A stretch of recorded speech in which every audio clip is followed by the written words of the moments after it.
जय श्री ओम नमः श्रीदेभ्यः। जय श्री महावीराय नमः। जय श्री परम्पराचार्य गुरुवे नमः। जय श्री उमा स्वामी गुरुवे नमः। जय श्री शांति सागर गुरुवे नमः। जय श्री विद्यानंद गुरुवे नमः।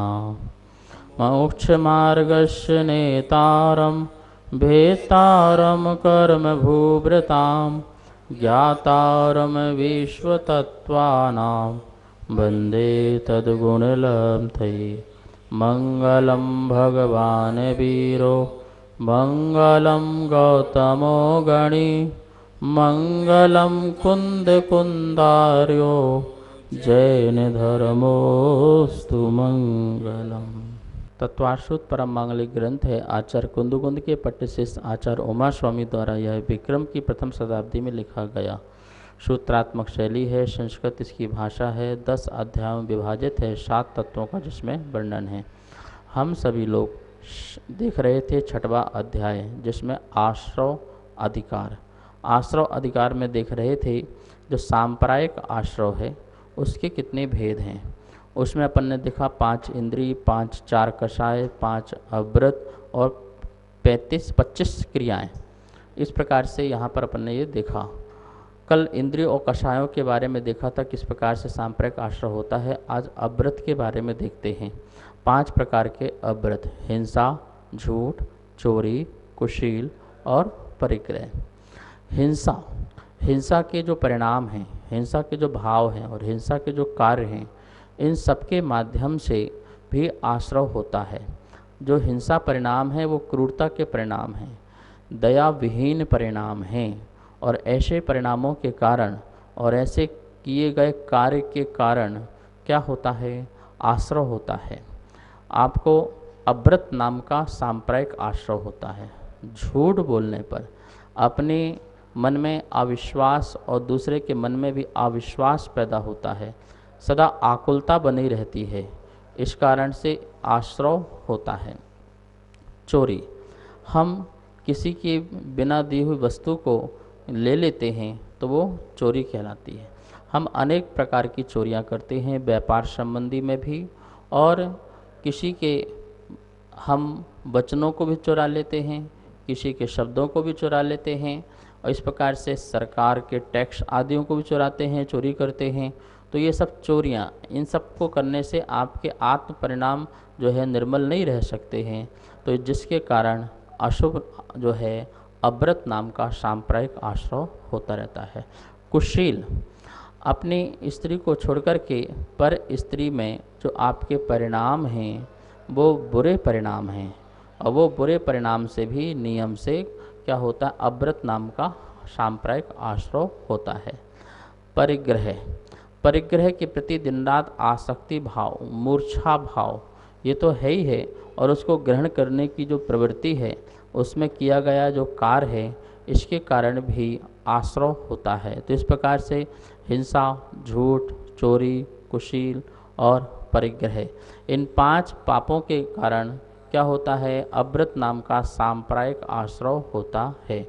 अब देखेंगे अपन 25 प्रकार की क्रियाएं जो शास्त्रों में लिखी हुई हैं, और ये 25 प्रकार की क्रियाओं को सबसे पहले अपन 5-5 में विभाजित कर लेते हैं, जिससे याद करने में बड़ी अच्छे से आसानीता होगी कि किस प्रकार से ये 25 क्रियाएं 5 पार्टों में, ये भागों में विभक्त हैं। 25 प्रकार की क्रियाओं को 5-5 में विभक्त इस प्रकार से करते हैं। देखिए लिखा है क्रिया। जो 5 क्रियाएं हैं वो विभिन्न क्रिया हैं, मतलब वो सबके अर्थ अलग अलग हैं, तो उसको अपन विभिन्न में डाल देते हैं 5 क्रियाओं को। और जो 5 क्रिया हैं हिंसा भाव की मुख्यता रूप हैं, मतलब हमारे भावों में इस प्रकार की हिंसा के परिणाम आते हैं, तो वो हिंसा भाव की मुख्यता से 5 प्रकार की क्रियाएं बताई हैं, जिससे भी क्या होता है, कर्म का आश्रय होता है। 5 इंद्रियों के भोग बढ़ाने संबंधी ये 5 क्रियाएं लेना है अपन को। 5 क्रियाएं कैसी हैं, जो अपने 5 इंद्रिय हैं उनके जो विषय हैं, जो सब्जेक्ट हैं, उनको लेकर के अपने विषय को बढ़ाने संबंधी और आसक्ति बढ़ाने संबंधी, इंद्रिय संबंधी, तो वो इस प्रकार से 5 भेद अपन उनके ले लेंगे। 5 जो भेद लेंगे, धर्माचरण में दोष के कारण, धर्म का आचरण कर रहे हैं पर वो दोष परक कर रहे हैं, तो वो उन दोषों के द्वारा भी क्या होता है, कर्म आश्रव होता है, तो 5 वो लेंगे। और 5 हैं धर्माचरण से विमुख करने वाली क्रिया, जो धर्म से ही हमको विमुख करती है, धर्म से हमको अलग करती है, पृथक करती है, मतलब हमारे धर्म के प्रति श्रद्धा समाप्त करती है। इस प्रकार की 5 प्रकार की क्रियाएं, तो कितनी आसानी से अपन को याद हो जाएगा कि 5 विभिन्न क्रिया लेना है, अलग अलग क्रियाएं हैं। 5 लेना है अपन को हिंसा भाव की मुख्यता रूप वाली जो क्रिया लेना है। 5 इंद्रिय के भोग बढ़ाने संबंधी वाली क्रिया लेना है। 5 धर्माचरण में दोष के कारण वाली 5 क्रिया हैं, और 5 जो धर्माचरण से अपन को विमुख करती हैं। इस प्रकार से अपन को 25 क्रियाएं बिल्कुल जल्दी से याद हो जाएंगी। अब देखिए, जो 5 विभिन्न क्रियाएं हैं वो यहाँ पर लिखी हैं, और आप कॉपी में नोट भी करते जाएंगे और याद भी करते जाएंगे। सम्यक्त्व नाम की क्रिया, मिथ्यात्व नाम की क्रिया, प्रयोग नाम की क्रिया, समाधान नाम की क्रिया और ईर्यापथ क्रिया। 5 क्रिया आपको याद हो गई। पहली है सम्यक्त्व, दूसरी मिथ्यात्व, तीसरी प्रयोग, चौथी समाधान और 5वीं ईर्यापथ। ये 5 प्रकार की विभिन्न क्रियाएं हैं। आप यहाँ पर देख रहे हैं 5 के नाम और उनकी परिभाषाएं क्या लिखी हुई हैं। सम्यक्त्व क्रिया, चैत्य गुरु शास्त्र की पूजा स्तवन आदि सम्यक्त को बढ़ाने वाली क्रिया, ये कहलाती है सम्यक्त्व क्रिया। सम्यक दर्शन, देखिए जिसमें देव शास्त्र गुरु का आयतन होता है। देव शास्त्र गुरु के आयतन से के निमित्त से हम सब लोग भगवान की पूजा करते हैं, पाठ करते हैं, भक्ति करते हैं, स्तुति करते हैं, वंदना करते हैं, आदि अनेक प्रकार के कार्य करते हैं। मंदिर का निर्माण करते हैं, प्रतिमाओं का निर्माण करते हैं, पुराने तीर्थों का जीर्णोद्धार करते हैं, दान पुण्य करते हैं। 4 प्रकार के जो पात्र हैं, जो 4 प्रकार के दान हैं, उनका अपन 3 पात्रों को, जैसे उत्तम पात्र, मध्यम पात्र, जघन्य पात्र, ऐसे मुनि, आर्का, श्रावक, श्राविका, अथवा जो असहाय हैं, अनाथ हैं, उनके प्रति अपन परोपकार करते हैं, दया का परिणाम करते हैं। ये जो सभी है, यह जो कार्य हैं, ये हमारे सम्यक्त को बढ़ाने वाले हैं, हमारी श्रद्धा को बढ़ाने वाले हैं, जीव का कल्याण जिससे हो।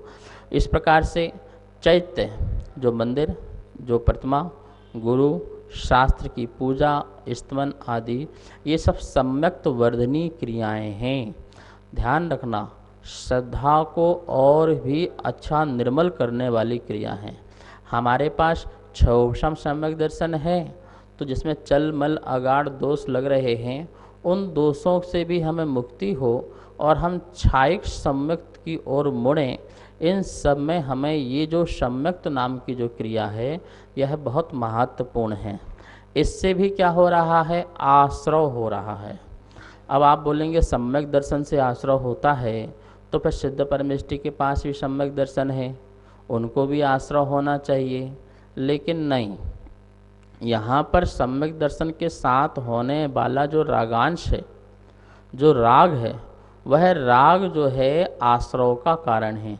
इसलिए यहाँ पर जो पहली क्रिया है सम्यक दृष्टि की, देव शास्त्र गुरु की प्रतिभाव, षट कर्म जो करते हैं हम, देव पूजा, गुरु उपास्ति, स्वाध्याय, संयम, तप, त्याग और दान, इस प्रकार से जो हम ये षट कर्म करते हैं, कर्तव्य करते हैं, इसमें हमारा देव शास्त्र गुरु प्रति राग होता है, अनुराग होता है, और उसके निमित्त से क्या होता है, आश्रव होता है, पुण्य का आश्रव होता है। इसे अपन पुण्य वर्धनी क्रिया भी कह सकते हैं। सम्यक्त वर्धनी तो है ही है, पर पुण्य वर्धनी भी कह सकते हैं, क्योंकि इससे आश्रव हो रहा है ना, शुभ आश्रव हो रहा है। तो पहली जो क्रिया है कैसी है, वो सम्यक्त्व नाम की क्रिया है, जिसके कारण इस प्रकार से हमें पुण्य का आश्रव तीव्र होता है, हमारी पुण्य के अनुभाग की शक्ति बढ़ती है, हमें शरीर साता मिलता है, शरीर के लिए साधन मिलते हैं, मोक्ष मार्ग के लिए भी साधन मिलते हैं। इससे सम्यक वर्धनी क्रिया से जो सम्यक वर्धनी क्रियाएं करता है उसको परंपरा से मोक्ष मार्ग में बढ़ने के लिए जो जो साधन चाहिए है मोक्ष के लिए, जैसे उत्तम द्रव्य, उत्तम क्षेत्र, उत्तम काल और उत्तम भाव, इन चारों के उत्तम उत्तम होने पर और चारों का एक साथ संयोग मिलना, ये सम्यक वर्धनी नाम की क्रिया के निमित्त से ही होती है। इस प्रकार का ये पहला सम्यक क्रिया नाम का सांप्रायिक आश्रव कहलाता है। अब देखिए यहाँ पे लिखा है दूसरी क्रिया। कौन सी क्रिया लिखी है? मिथ्यात्व नाम की क्रिया। क्या लिखा है? कुदेव आदि के स्तवन आदि रूप मिथ्यात्व को बढ़ाने वाली क्रिया। मिथ्यात्व इजिकल टू संसार, संसार को बढ़ाने वाली क्रिया। संसार इजिकल टू दुख, दुख को बढ़ाने वाली क्रिया जो है वो मिथ्यात्व नाम की क्रिया है। कुदेव, कुगुरु और कुशास्त्र, जो देव नहीं हैं। कैसे देव नहीं हैं? देवादि देव नहीं हैं, जो वीतराग नहीं हैं, जो 18 दोषों से रहित नहीं हैं, जो आडंबरों से रहित नहीं हैं, जिनके पास अनंत चतुष्टय नहीं हैं, ऐसे देव नहीं हैं। उन देवों की आराधना करना, उन देवों को धर्म मान करके पूजना, ये सब कौन सी? मिथ्यात्व नाम की क्रिया। मिथ्या क्रिया सच्ची क्रिया नहीं है, सत्यपना नहीं है, झूठपना है। जो भगवान के लायक नहीं है उसे भगवान मान करके पूजना, ये भी क्या है? एक झूठ क्रिया है, ये मिथ्या क्रिया है, ये भ्रम क्रिया है। और इसके कारण भी जो तुम्हारी धारणा बैठी हुई है उसके भाव के कारण आश्रव बढ़ता है। कैसा आश्रव बढ़ता है? सांसारिक आश्रव बढ़ता है, मिथ्यात्व को बढ़ाने वाला आश्रव बढ़ता है। मतलब संसार दीर्घ काल का संसार होता है। देखिए, जब तक रास्ता सही नहीं होगा, कॉन्सेप्ट क्लियर नहीं होगा, तो क्या होगा? हम भटकेंगे नहीं भटकेंगे। हम जंगल में भटक गए, हमें रास्ता नहीं मिल रहा, पगडंडी में यहाँ वहाँ घूमते रहेंगे, तो क्या होगा? क्योंकि हमने इस पगडंडी को पहले सही मान लिया, फिर इसको सही मान लिया, फिर इसको सही मान लिया, तो हम सबको सही मानते मानते ऐसे घूमते जा रहे हैं और सच्चा मार्ग ही हमको नहीं मिल रहा है। तो इसके कारण भटकन होगी, भटकना होगा, संसार में अटकना होगा। अतः ये मिथ्यात्व को बढ़ाने वाली जो क्रियाएं करते हैं, कितने लोग कितनी प्रकार की क्रियाएं मिथ्यात्व की करते रहते हैं, कितनी कुमान्यताएं आ गई हैं। बहुजन समाज के बीच में रह करके लोगों ने कितनी मिथ्या क्रियाओं को स्वीकार कर लिया है, जो जैन दर्शन के अनुसार बिल्कुल भी मान्य नहीं है। कहीं भी जैन शास्त्र में वो क्रियाएं लिखी नहीं हैं, लेकिन वो जादू टोना आदि अनेक प्रकार की, और फिर ये त्यौहार आ गया, इसमें सड़क पूजना है, इसमें गली पूजना है, इसमें गटर पूजना है, इसमें चौराहे पर सामान रखना है, इसमें ये करना है, वो करना है, नाली पूजना है, गोबर पूजना है, न जाने क्या क्या है। ये सारी की सारी मिथ्या जो क्रियाएं हैं, लोग एक दूसरे को देखा देखी करके उसे ग्रहण करते रहते हैं। ये सब मिथ्या क्रिया है, संसार में भटकाने वाली। क्यों? क्योंकि आप उसमें अटक गए और आपने ये सोच लिया इससे हमारा ऐसा होगा, आपका रास्ता बंद हो गया, आपका द्वार बंद हो गया, और नित्य बिल्कुल 24 घंटे आपको आश्रव ही आश्रव हो रहा है। मिथ्यात्व प्रगति नाम का कर्म का आश्रव हो रहा है, जिसके उदय से तुम्हें सम्यक श्रद्धा प्रकट नहीं होगी, जिसके उदय से तुम्हारी आँखों में हमेशा अंधेरा ही रहेगा, मिथ्या जाल ही बना रहेगा, रास्ता नहीं दिखेगा।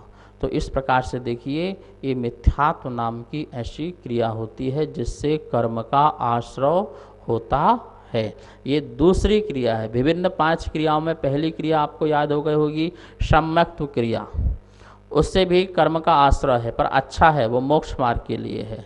मिथ्यात्व नाम की क्रिया बहुत बुरी क्रिया है, इससे संसार का ही आश्रय होता है, संसार बढ़ने वाला ही आश्रय होता है, बहुत बुरा है। इसे छोड़ देना चाहिए, इसका त्याग कर देना चाहिए, बुद्धिपूर्वक इसका विसर्जन कर देना चाहिए। इस प्रकार से 2 क्रिया हुई। नमोस्तु आचार्य श्री, मेरे मन में एक जिज्ञासा उत्पन्न हो रही थी क्या पर को कर्ता भोक्ता मानना मिथ्यात है क्या? बहुत सुंदर प्रश्न पूछा है कि कुदेव कुशास्त्र कुगुरु जो है वो उनकी अपन नमस्कार आराधना वंदना आदि करना ये मिथ्यात्व नाम की क्रिया तो है ही है। लेकिन यदि ये देखें कि हम पर पदार्थ को भी कर्ता भोक्ता माने, ये भी जो है मिथ्यात्व की क्रिया है। क्यों? क्योंकि इसके माध्यम से भी हमारी बहुत बड़ी अभिव्यक्ति होती है। हम पर को अपना कर्ता मानते हैं, अपनी आत्मा का कर्ता मानना, अपने सुख दुख का कर्ता मानना आदि, इस प्रकार से कितने प्रकार के ऐसे हम परिणाम करते हैं जिसके कारण हम बाहर में ही अटके रहते हैं। किसी को परमात्मा का मान लेते हैं, परमात्मा ने हमको बनाया है, परमात्मा ने हमको कर्म दिया है, परमात्मा ने हमको सुख दिया है, परमात्मा ने हमको दुख दिया है, और मैंने घर बनाया, मैंने मकान बनाया, मैंने खाना बनाया, इस प्रकार से व्यवहार चलता है। लेकिन निश्चय से यदि ये बात मान ली जाती है कि मैंने बनाया है, तो मैं द्रव्य का परिणमन का कर्ता बन जाता हूँ, जबकि मैं किसी भी द्रव्य के परिणमन का कर्ता नहीं बन सकता। प्रत्येक द्रव्य स्वयं ही परिणमन होती है। हम निमित्त मिल सकते हैं, निमित्त बन सकते हैं, लेकिन उस निमित्त के कर्ता जो हमारी धारणा है, उस धारणा से भी मिथ्यात्व नाम का क्या है, आश्रय हुआ करता है।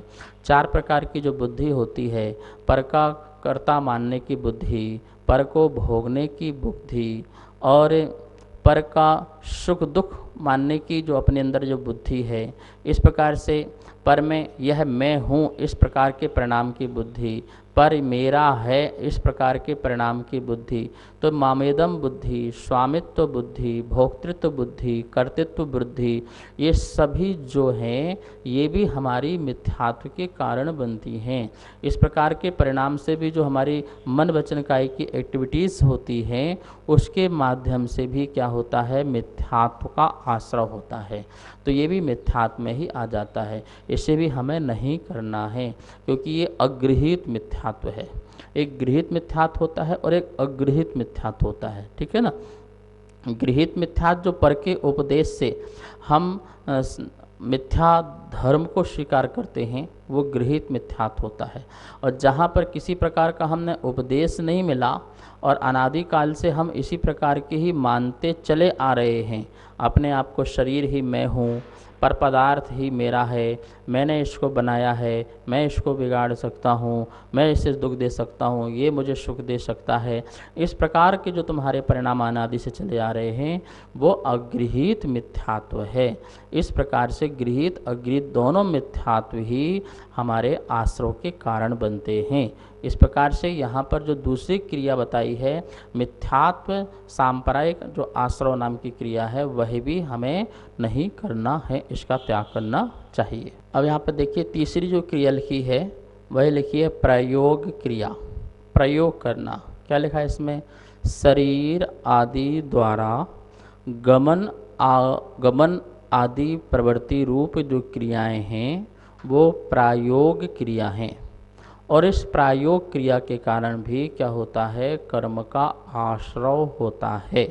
इस प्रकार से ये प्रायोग नाम की क्रिया है। तो शरीर आदि, शरीर के माध्यम से अपन पदगमन करते हैं, पैदल भी चलते हैं, और आदि के माध्यम से, यदि आप गाड़ी के माध्यम से चल रहे हैं, स्कूटर के माध्यम से, साइकिल से, एरोप्लेन से, ट्रेन से, किसी भी प्रकार से आप गमनागमन करते हैं, आना जाना करते हैं, ये आने जाने में भी क्या होता है, कर्म का आश्रय होता है। आप प्रयोग कर रहे हैं ना, आप प्रैक्टिकल कर रहे हैं, आप चल रहे हैं, आना जाना चल रहा है।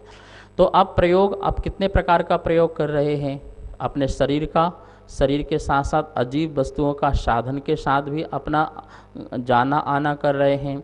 इन सब से आने जाने से भी क्या होता है, कर्म का आश्रय होता है। अब देखिए इसमें कई प्रकार के प्रयोग हो सकते हैं। एक तो ये हो सकता है मैं मंदिर जा रहा हूँ, तीर्थ यात्रा में जा रहा हूँ, तो इस प्रकार से उसमें भी जाना आना होता है। मैं अपने दुकान जा रहा हूँ, अपने घर जा रहा हूँ, मकान जा रहा हूँ, ऑफिस जा रहा हूँ, उसमें भी आने जाने की क्रिया होती है। तो इस प्रकार से आपके संसार संबंधी में भी जो आपकी शरीर आदि के माध्यम से आवागमन होता है, और धर्म संबंधी में भी एक मुनिराज हैं, वो भी एक नगर से दूसरे नगर पर जा रहे हैं, पर वो 4 हाथ जमीन देख करके जा रहे हैं, देखते हुए जा रहे हैं, जीव की हिंसा ना हो। तो इस प्रकार के शुभ परिणाम से, करुणा के परिणाम से जा रहे हैं। तो आचार्य वन ने कहा वहाँ भी उनको शुभ आश्रय हो रहा है, ठीक है ना। और आप भी एक नगर से दूसरे नगर जा रहे हैं, पर आप कोई देख के नहीं जा रहे हैं, तो उस समय आपका प्रमाद है, उस समय आपके वो अशुभ परिणाम कहलाएंगे। प्रमाद के परिणाम अशुभ परिणाम हैं आपके, और उसके कारण से वहाँ पर जो भी हिंसाएं हो रही हैं उस हिंसा के आप भागी बनते हैं। तो उसमें आवागमन में उसमें भी क्या होती है, हिंसा होती है। अब आप गाड़ी से जाएंगे तो कोई एरिया पथ का पालन तो आपका हो नहीं सकेगा, गाड़ी के माध्यम से कोई देखना तो होगा नहीं। हाँ, बड़े बड़े जीवों का देखना हो जाएगा कि कोई भी मेरे गाड़ी के आगे सांप न मर जाए, गाय ना आ जाए, कुत्ते ना आ जाएं। तो इस प्रकार से उसको बचाने का जो भाव है वो आपका शुभ परिणाम रहेगा। लेकिन छोटे मोटे जीवों की हिंसा आपसे नहीं बच पाएगी, उससे आपका अशुभ आश्रय होगा। तो इस प्रकार से प्रयोग नाम की क्रिया में आपको ये लगा शरीर आदि, वर्ड पकड़ना के लिखा है शरीर आदि, शरीर के साथ साथ अन्य साधनों के साथ हमारा आना जाना जहाँ भी होगा वो उसमें नियम से आश्रय होगा। अब वो आने जाने में ये देखना है कि तुम्हारा संसार संबंधी आना जाना है या धर्म संबंधी आना जाना है। इन दोनों प्रकार की जो प्रयोग नाम की क्रिया है उससे भी आश्रय, क्योंकि जब भी आना जाना हमारा होगा तो उसमें क्या होगा, कर्म का आश्रय होगा। अब आप बोलेंगे तीर्थंकर भी तो आते जाते हैं, तो वो कर्म के उदय से आते जाते हैं, उनकी मोह की उसमें प्रवृत्ति नहीं होती है। इस कारण से उनका जो आश्रय होता है वो एक समय संबंधी, जो शरीर का योग का परिस्पंदन संबंधी आश्रय होता है वो एक समय संबंधी होता है। लेकिन जो हमारा आने जाना होता है वो इच्छा पूर्वक होता है, और उसमें इच्छा में हमारी कषाय रहती है। तो कषाय संबंधी जो योग का परिस्पंदन होता है उसमें आश्रय अलग अलग प्रकार का होता है। वो आश्रय भी हमारे लिए जो है आगे फलदायी होता है, शुभ और अशुभ का। इस प्रकार से ये तीसरी जो क्रिया है वो प्रयोग नाम की क्रिया है। पहली आपको याद हो गई होगी मिथ्यात सम्यक्त वर्धनी क्रिया, सम्यक्त वाली क्रिया, दूसरी मिथ्यात वाली क्रिया, और तीसरी प्रयोग नाम की क्रिया। चौथी क्रिया है, यहाँ लिखा है समाधान क्रिया। क्या लिखा है, संयम धारण करने पर भी अवृत्ति की ओर झुकना, अवृत की ओर झुकना, ये कौन सी क्रिया है, समाधान नाम की क्रिया है। संयम तो धारण कर लिया, अब संयम धारण करने के बाद जो अपने अनुव्रत हैं या महाव्रत हैं या पंच समिति हैं, पंच इंद्रिय निरोध हैं, षड आवश्यक हैं, 7 शेष मूल गुण हैं, उनमें आदर नहीं आना, उसमें उत्साह नहीं आना, और उसमें अव्रति के परिणाम होना, अव्रति होना मतलब व्रत से अव्रत की ओर झुकना, ये समाधान नाम की क्रिया है। तो देखिए हमने संयम धारण किया, और जो अहिंसा महाव्रत है, सत्य महाव्रत है, अब उसका पालन नहीं होना। वो अहिंसा महाव्रत में भी किसी न किसी प्रकार से अपने दोष लगते रहना, सत्य व्रत में भी दोष लगना, आचौर्य व्रत में भी दोष लगना, और ब्रह्मचर्य व्रत में दोष लगना। अपरिग्रह का जो हमने परिमाण बनाया, अपरिग्रह जो व्रत लिया हमने, उसमें भी हम परिग्रह रखते जाएं।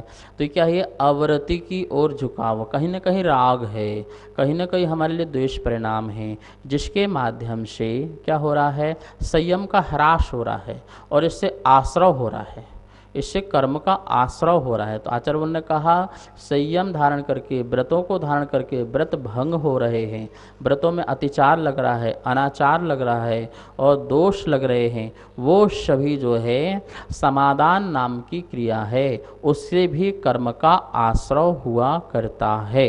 इस प्रकार से ये चौथी नंबर की क्या है, समाधान क्रिया है। इसका वर्णन करने बैठेंगे तो पूरा एक दिन निकल जाएगा कि किस किस प्रकार से संयम लेने के बाद भी हमारे संयम में कैसे दोष लगते हैं हमारे प्रमाद के कारण। तो इसका आप अपनी अपनी भूमिका के अनुसार इसका अर्थ लगा लेना कि आश्रय नियम से होगा। अब पांचवी क्रिया चलते हैं, एरिया पथ नाम की क्रिया। एरिया पथ नाम की पांचवी क्रिया क्या लिखा है, एरिया आश्रय के कारणभूत जो परिस्पंदात्मक क्रिया है वो एरिया पथ क्रिया। एरिया मतलब योग, पथ मतलब मार्ग। या द्वार, जो योग के माध्यम से, योग के द्वार से जो आश्रव होता है, जिसमें हमें कोई कषाय नहीं है, लेकिन मन वचन का एक जो है योग है, उसकी चंचलता से क्या है, परिस्पंदन हो रहा है, उससे भी आश्रव होता है।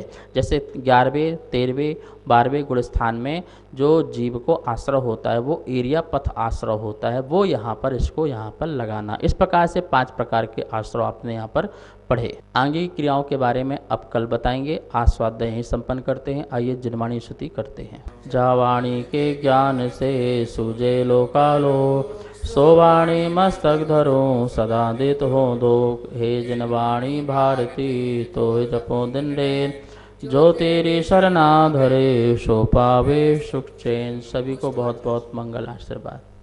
सभी को सादर जय जिनेन्द्र। तत्वार सूत्र के द्वितीय अध्याय की पुस्तक छपकर आ चुकी हैं, जो कि आपको लॉकडाउन के बाद प्राप्त हो जाएंगी। आप अगर तीसरे अध्याय की पुस्तक छपवाना चाहते हैं तो नीचे दिए गए नंबर पर संपर्क करें। जय जिनेन्द्र।